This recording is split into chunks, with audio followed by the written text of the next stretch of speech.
Not for All the Hamantaschen in Town. Written by Laura Aaron Milhander. Illustrated by Ina Chernyak. Ben Publishing. Once upon a time, there were 3 little pigs who lived together in a sturdy brick house. The pigs worked hard during the week, and on the weekends they relaxed by wallowing in the cool, smooth mud. One morning, the pigs were getting ready for Purim. "The Purim carnival is tomorrow," exclaimed the first pig, whose name was Rishon. "It will be so much fun." "We'll need costumes," said the second pig, Shani. "Let's make crowns," suggested Shlishi, the third pig. "We can all be King Ahasuerus in the Purim parade." The 3 little pigs collected their craft supplies to make crowns for the carnival. Rishon made his crown out of bright purple paper. It only took him a few minutes, and he spent the rest of the afternoon playing in the mud. Shani made his crown with poster board, gold foil, and glue. This took a little longer, but there was still plenty of time for a dip in the mud with Rishon. Shlishi made his crown from poster board too, but he had a plan. He decided to make his crown even stronger with paper mache. First, he cut out his crown from the poster board. Then he mixed flour and water to form a paste. Next, he dipped strips of newspaper into the paste and stuck them onto the poster board crown. While he waited for the paper mache to dry, Shlishi cleaned up the mess. Then he decorated the crown. It took him all afternoon to finish. He didn't take even a minute to play in the mud before it was time to go to bed. The next morning, Rishon, Shani, and Shlishi put on their crowns and set out for the Purim carnival. Meanwhile, a big bad wolf was prowling the forest outside of town. I smell Hamantaschen. Delicious. I'll go into town and buy some."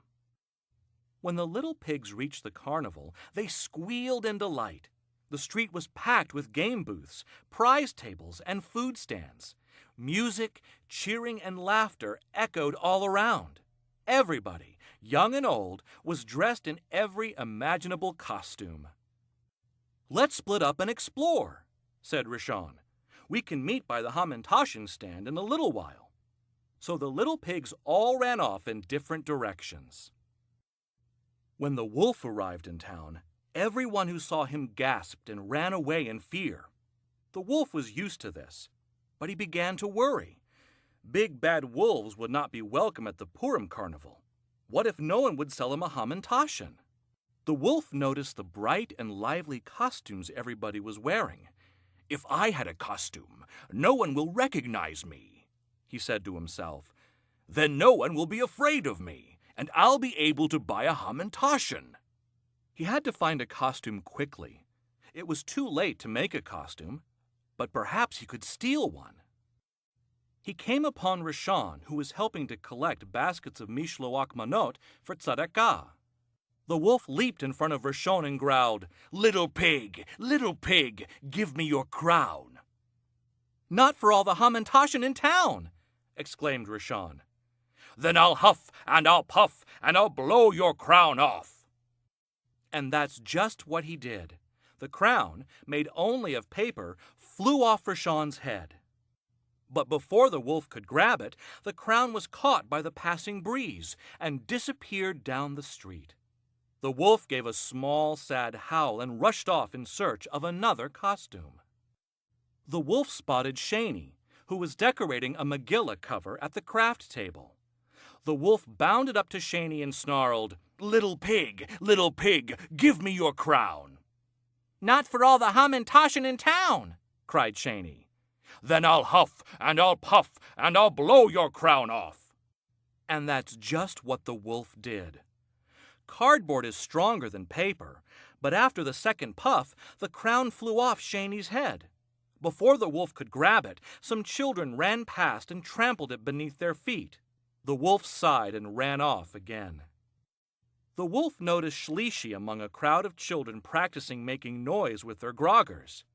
The wolf jumped in front of Shlishi and howled, little pig, give me your crown." "Not for all the Hamantaschen in town," shouted Shlishi. "Then I'll huff, and I'll puff, and I'll blow your crown off." And he tried. Again and again the wolf blew, but the sturdy crown stayed on Shlishi's head. Finally, the wolf reached out to grab the crown with his paws. Just then, a child dressed as Mordecai stepped forward. "If you want a costume, you can use my hat." He offered the wolf a black, three-cornered Haman hat. The wolf eagerly placed it on his head between his furry ears. The other children, seeing the wolf dressed as Haman, booed and shook their groggers. "Oh, no!" cried the wolf. "Nobody likes Haman, and nobody likes me. I'll never get a Hamantaschen." The embarrassed wolf turned to run away, but Shlishi stopped him. "If you want a Hamantaschen, you don't need a costume, and you don't need to be a bully either. You just need to ask nicely." "But I'm a big bad wolf," the wolf protested. "You may be big," said Shlishi, "but you don't have to be bad. Here, I'll lend you my crown." Shlishi took off his crown and handed it to the wolf. "Thank you," stammered the wolf. He exchanged his Haman hat for Shlishi's crown, and the children cheered. "I'm sorry about all the huffing and puffing," the wolf mumbled.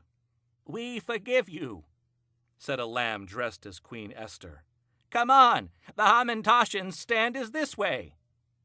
So the wolf got his Hamantaschen, and when it was time for the Purim parade, he politely thanked Shlishi again and returned his crown. That evening, the three little pigs made their way home, tired, happy, and full of Hamantaschen.